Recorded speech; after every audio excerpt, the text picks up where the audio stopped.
as in a dark beginning of all things, a mute, featureless semblance to the unknown, repeating forever the unconscious act. That's what I just read. Unconscious act, prolonging forever the unseen will. So she is tired of that thing, unseen will.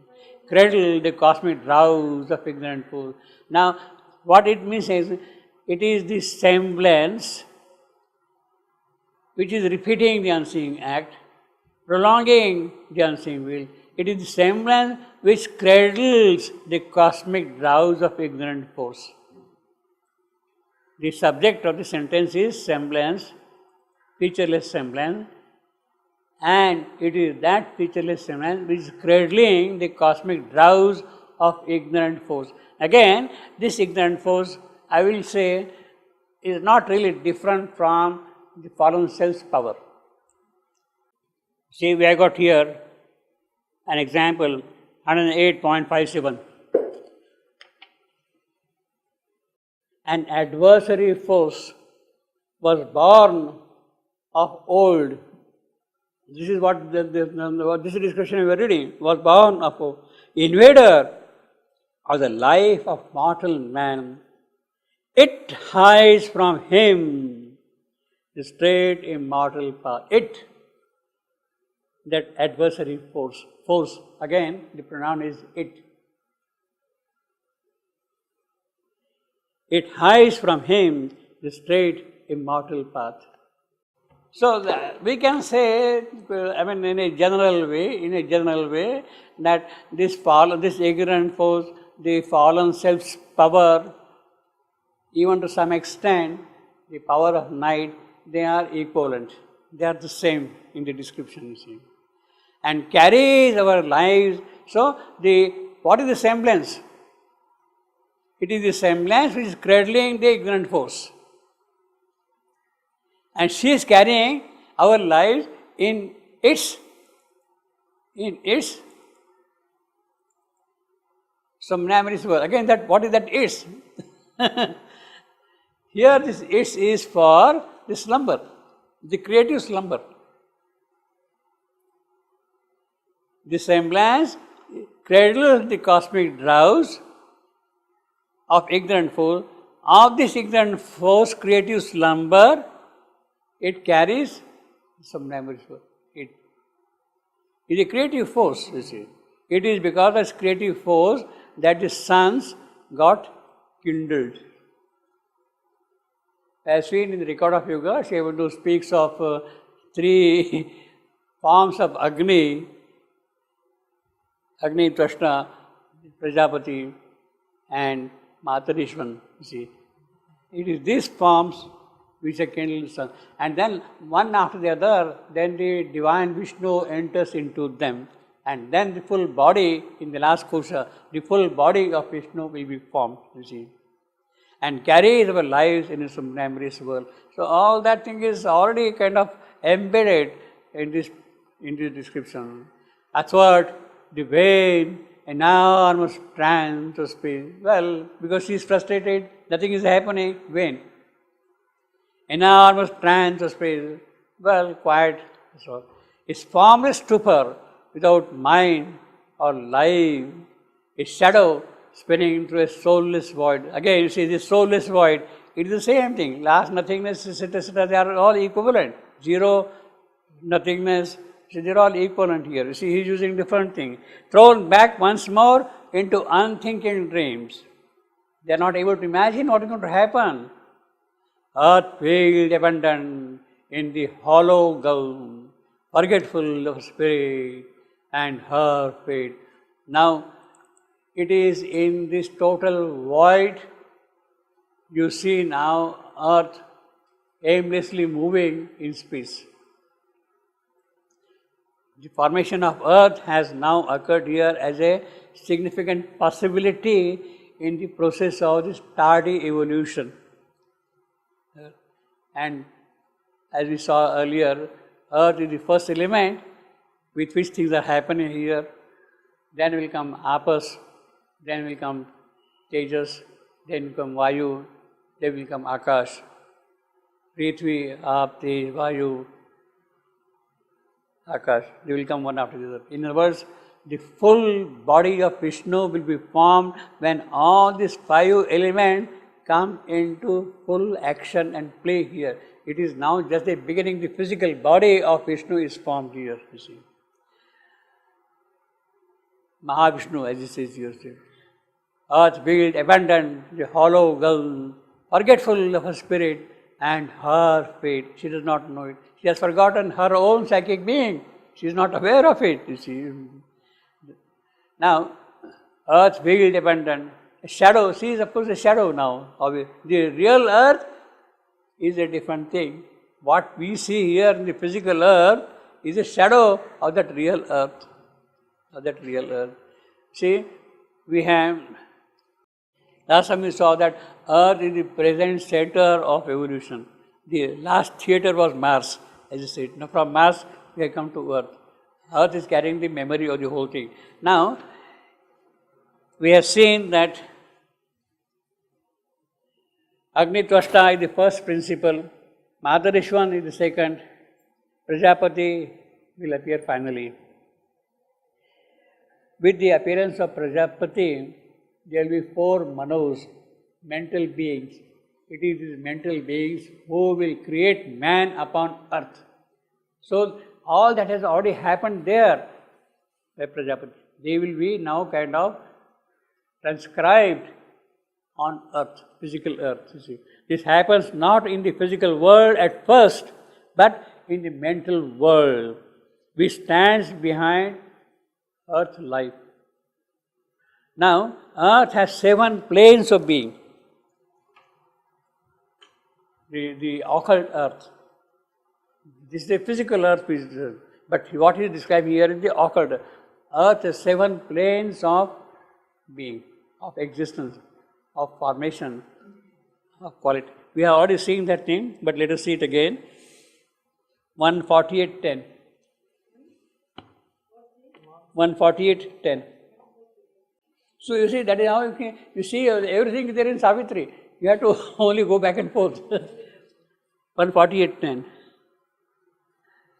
The first 2 sentences, first 2 lines. Arisen beneath a triple mystic heaven, the 7 immortal earths were seen sublime. Beneath the triple mystic heaven. Triple mystic heaven is Satchidananda. That itself is Satchidananda.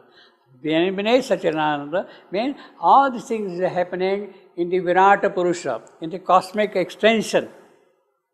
So beneath Satchidananda, in the cosmic dimension, you see 7 planes of earth. 7 immortal earths were seen sublime. 7 immortal earths were seen sublime. What are the 7 earths? That of course is not here described again in his own manner. In the text here we have got all the 7 planes or 7 earths. The nearest is closest to us until like that, you see. Now, traditionally, the 7 earths in the Vedic literature, they are Bhu, Bhuvaha, Swaha, Maha, Jana, Tapa, Satyam. These are the 7. Bhu, Bhuva, Swaha, Maha, Mana, Jana, Tapa, Satyam. These are the 7 immortal earths. Each plane of divine consciousness in the cosmic dimension has its own center corresponding to the earth. And it is that center which governs things happening on earth. Now, in the record of yoga, Bhu, that is the physical earth, is the material visible to us. The material physical consciousness visible to us, you see. It is what is called the Anna Kosha. Anna Kosha. Then Bhuvaha, the vital, is the Prana Kosha. The third is mental, Manak Kosha, Manomaya Manak Kosha. The fourth, Maha, supramental, supermind or Jnana, or what Shivananda calls in the record of yoga, ideal. He calls it ideal, and it is Vijnana Kosha. Then fifth is Jana, beatific, bliss, happiness. That is Ananda Kosha. So you have here Anna Kosha, Prana Kosha, Mana Kosha, Vijnana Kosha, Ananda Kosha. Now these are the 5 sheaths of the physical which are present in corresponding earths. They got it. Now the remaining 2, Tapa and Satyam, what Shivani calls is Tapa, dynamic.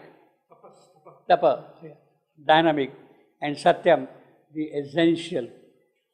For these 2, no sheath, no kosha has yet been formed.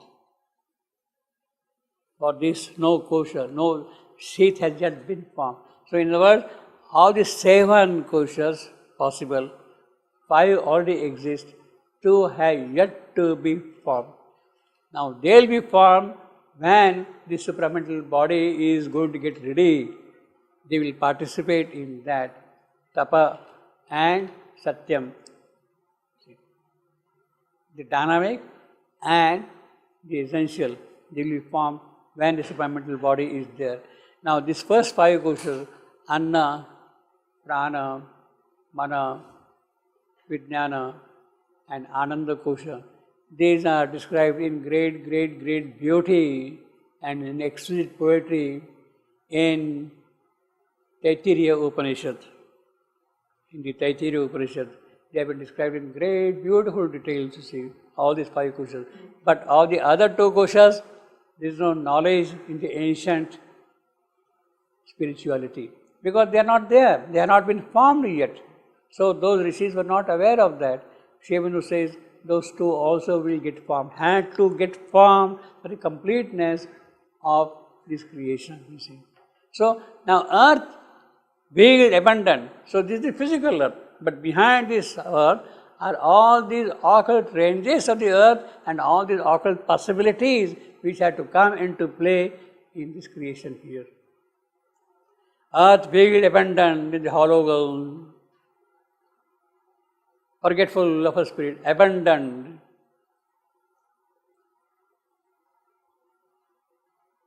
She is waiting for Savitri to come. You see, she is waiting for that. The impassive skies were neutral, empty, still. So because nothing was happening, this lady was getting frustrated. Let me go back into my tenebrous home and disappear, forget about the whole thing, you see.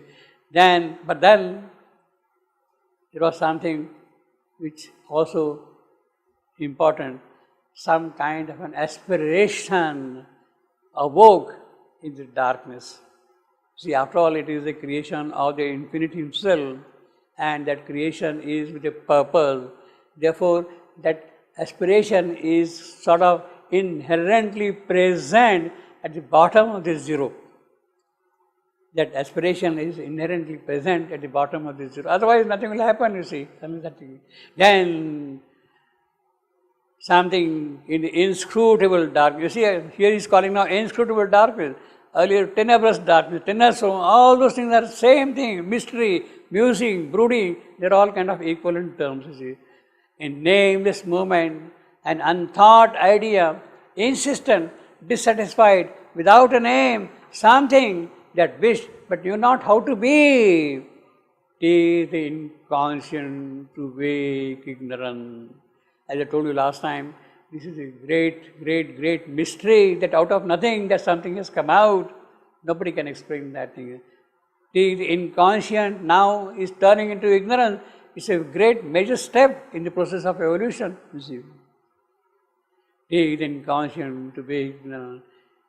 And then a throw that came and left a quivering tree, gave room for an old tired want unfilled. That tired want unfilled, she wanted to go back, but that aspiration, that throw that's left, said, no, don't go away, don't be frustrated, be patient, give room. So it made some kind of a possibility open out for that, you see.